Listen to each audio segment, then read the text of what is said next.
and welcome to OSW Playlist. Season 2 is what you gaze upon my glorious visage. Hope you're doing alright, bros. What have I got for you on this time? Well, Season 2 Episode 7 got a bit of OSC reading from Of Mice and Men.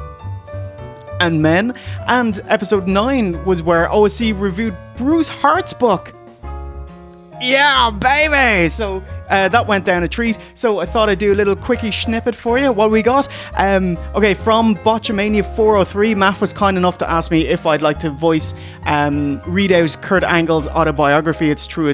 Just a snippet from No Way Out 2001, that big botched finish with The Rock. So I'm gonna play the audio that I sent him. It's about 50% longer than what's in the episode, but it's not much. But you deserve it. Enjoy.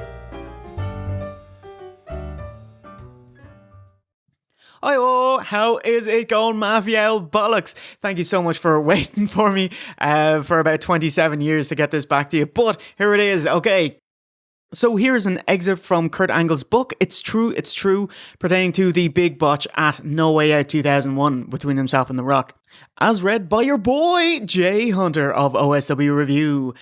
So that was my mindset going into No Way Out, and we pulled it off. Rocky was incredible. With his experience, he made me look tremendously strong. Pat Patterson, the agent of our match, set up a great match. We had exciting false finishes all over the place. There were belt shots, chair shots, moonsaults off the top rope. Rocky and I were really in sync, making all the right moves, and the fans were eating it up. It was perfect. Until the end. We had set up the finish just the way we wanted. After each of us had kicked out of all sorts of false finishes, Rocky finally hit me with his rock bottom. I got up high in the air and came crashing down to the canvas, and I went limp. I was ecstatic about the way the match had gone, and so now I just sort of let all the air come out of me. Rocky covered me, and the referee started his count. 1, 2... But instead of slapping the mat for the third time, he stopped his hand, the way he would if I was going to kick out. Only I didn't kick out. The ref didn't realise this was the finish. So he looked at us, then he looked at the announcer's table where the bell was, and he knew he had messed up. He should have just said, "It's a fall, The Rock wins." But I guess he thought it would look bad, since he hadn't finished the count. So he said, "No fall, the match continues." And Rocky and I were like, what the hell? What are we going to do now? The fans knew something wasn't right. They were booing, chanting bullshit, bullshit, as both of us scrambled to get up. But I think they probably thought the ref was just cheating for me, that it was just another one of my schemes. Still, I didn't know what to do. Fortunately, Rocky said, "Come here."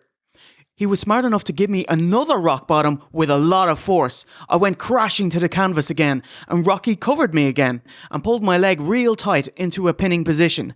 He looked up at the ref and snarled, "Count the goddamn finish." This time the ref counted it out, and The Rock was the champ again. Afterward, both of us were upset because we'd set up the finish so perfectly, and we were worried that it looked bad. But later, we watched the tape, and it didn't look bad at all on TV. Because of the camera angle at the time, people watching couldn't really tell if I kicked out or not. The announcers, Jim Ross and Jerry Lawler, covered it up by saying, Oh my God, Angle kicked out again." In a way, it made me look stronger for fighting Rocky off one more time. So, mistake and all, the match did make me the way I'd hoped. And since then, I think the fans have looked differently at me, like I belong at the top. They don't look at me as this guy who didn't deserve the title. They look at me as a threat now. It had a lot to do with that match, and it may have something to do with the change in my character. For a few weeks before that match, my character began to show a meaner side to make sure that fans continued to hate me as a heel. I was becoming more cynical in the way I talked, and more vicious in the ring. It was almost like I had a screw loose. I was into breaking bones all of a sudden, and knocking people out cold.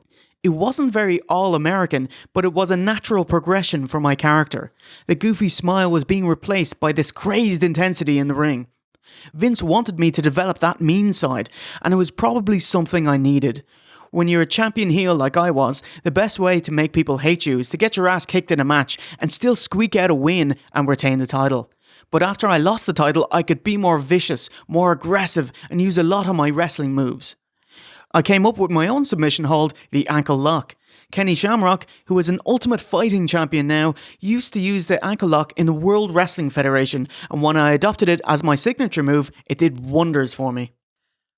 All right, Matt, that'll do it. I hope this is decent and usable, and thank you so much for thinking of me for this project, and thanks for being so patient. All right, and remember, a winner is you.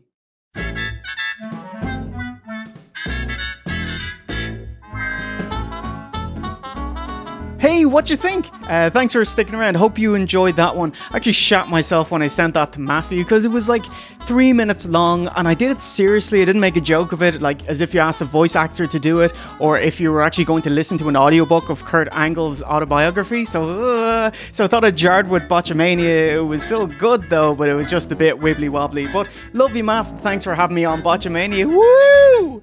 And do you like it? That's my Botchy Watchy t-shirt. Thank you, Matt. Love it, mate. And hey, you can buy your own GTA Botchamania t-shirt here. Link in the description, baby. Actually, on Facebook, Glow D'Souza asked for a quick "Your Mother Taught Me How" reading. So, mere months later, here you go, mate. Okay, do you remember ECW One Night Stand? The ECW fans were hassling Kurt Angle and chanting "You suck" at him, and his response, which he thought was very clever, was, "Your mother taught me how!" It's like, oh, mate, you just admitted to sucking dick, which is fine, but I don't think you were going for that. Your mother taught me how! Okay, here's my top 5 Kurt Angle quotes for you that I'm going to read out, okay? "Hey, I drank milk that was a day past its expiration date. Now that is extreme." Okay, so getting heel heat the first day on the job and skipping a few months of being babyfaced. You do not boo an Olympic gold medalist. Backstage with heels Vincent Austin wearing a Milky Bar Kid hat.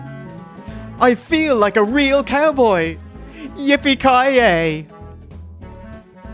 Kurt Angle after jobbing to Rey Mysterio. I just got pinned by a freaking 12-year-old.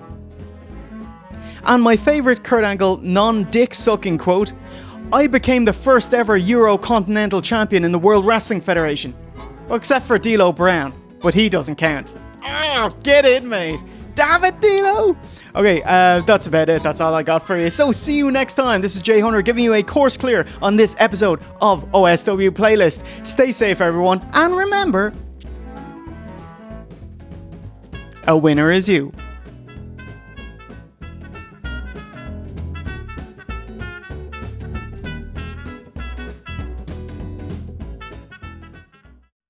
Kurt? I just got pinned by a freaking 12-year-old.